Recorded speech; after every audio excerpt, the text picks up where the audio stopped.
Good afternoon, and thank you so much for being here today. This week, we have a chance to take a monumental step forward to protect our children and make history. For years, I carried the pain of my experience in silence. As a teenager, my family, like so many others, was deceived by the promises of this industry. They truly believed they were sending me to an emotional growth boarding school that would help me. But instead, I was sent to facilities that caused unimaginable harm. I endured abuse no child should ever face.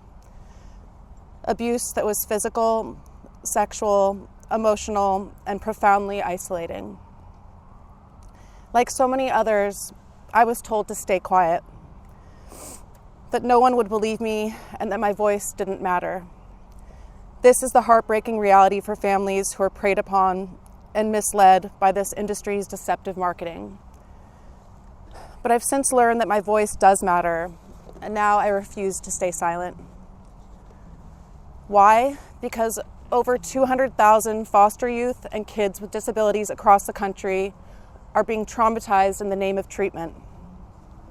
Hundreds of young girls and boys have died, including over 20 just since I've been working on this legislation. Some suffocated by staff members who restrained them until they couldn't breathe. Others from medical neglect. Because too many children are being sexually assaulted in the middle of the night by the people entrusted with their care. Because babies are growing up in sterile facilities, isolated from anyone who knows or loves them. To the residential treatment industry, if you are so afraid of transparency, then what are you hiding? When the Senate unanimously passed the Stop Institutional Child Abuse last week, it sent a powerful message. Protecting children is something that we can all agree on. I want to thank Senators Merkley, Cornyn, and Tuberville for their leadership and commitment to this fight. Your courage and dedication have brought us to this critical moment, and I'm so grateful for your efforts. When I learned that we only had 1 week to pass this bill in the House of Representatives, I dropped everything to be here with Congressman Khanna and Congressman Carter. I would never forgive myself if I didn't show up and fight to be the hero that I needed when I was a little girl trapped in those facilities. My dream is for this bill to pass Congress this week. And my mission to end institutional child abuse is my purpose in life. The House of Representatives now has the power to take my hope and turn it into action. You have the chance to pass a law that will bring vital transparency to the $23 billion a year youth residential treatment industry, or to allow these facilities to continue operating in the shadows.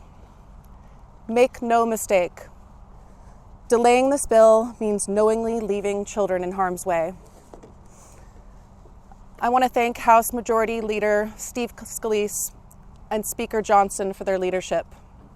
You have the power to make history and save lives by bringing this bill to a vote. Help us ensure that facilities meant to care for children do exactly that. Care for them, not harm them.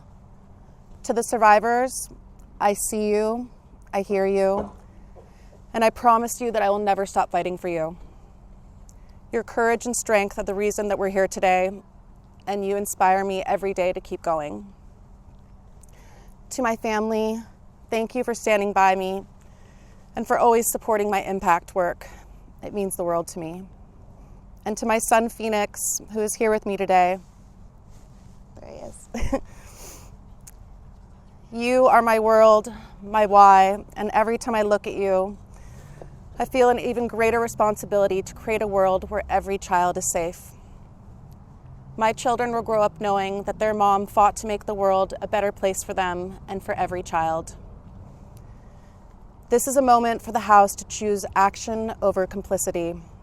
Let's show the world that we believe every child matters, that their lives and well-being matter, and that their stories matter. Thank you. I really hope and pray that everyone does the right thing.